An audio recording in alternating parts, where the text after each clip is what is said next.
आज की कहानी हाथी और 6 अंधे व्यक्ति। बहुत समय पहले की बात है। किसी गांव में 6 अंधे आदमी रहते थे। एक दिन गांव वालों ने उन्हें बताया, अरे आज गांव में हाथी आया है। उन्होंने आज तक बस हाथियों के बारे में सुना था, पर कभी छूकर महसूस नहीं किया था। उन्होंने निश्चय किया, भले ही हम हाथी को देख नहीं सकते, पर आज हम सब चलकर उसे महसूस तो कर सकते हैं ना।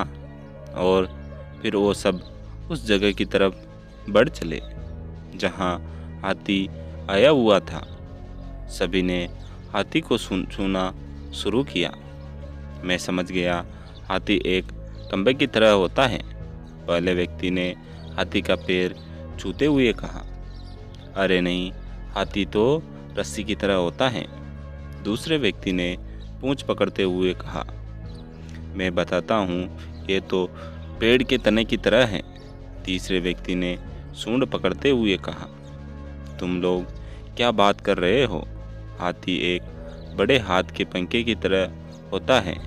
छोटे छोटे व्यक्ति ने कान छूते हुए सभी को समझाया, नहीं नहीं, ये तो एक दीवार की तरह है। पांचवें व्यक्ति ने पेट पर हाथ रखते हुए कहा, ऐसा नहीं है, हाथी तो एक कठोर नली की तरह होता है।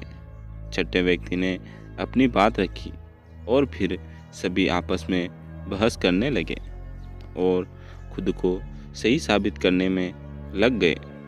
उनकी बहस तेज होती गई और ऐसा लगने लगा मानो वो आपस में लड़ ही पड़ेंगे।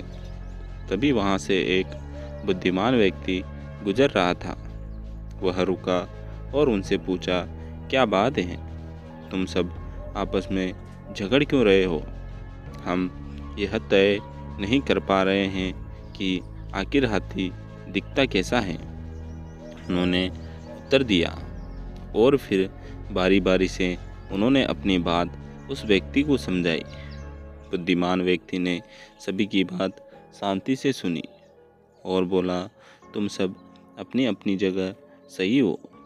तुम्हारे वर्णन में अंतर इसलिए है क्योंकि तुम सबने हाथी के अलग अलग भाग छुए हैं, पर देखा जाए तो तुम लोगों ने जो कुछ भी बताया वो सभी बातें हाथी के वर्णन के लिए सही बैठती हैं।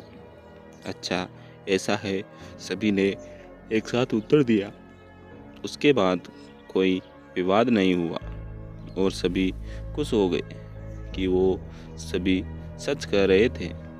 दोस्तों, कई बार ऐसा होता है कि हम अपनी बात को लेकर अड़ जाते हैं और बाकी सब गलत हैं, लेकिन यह संभव है कि हमें सिक्के का एक ही पहलू दिख रहा हो और उसके अलावा कुछ भी ऐसे तथ्य हो जो सही हो।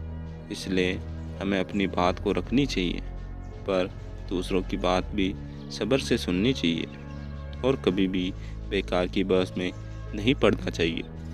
वेदों में भी कहा गया है कि एक सत्य को कई तरीके से बताया जा सकता है।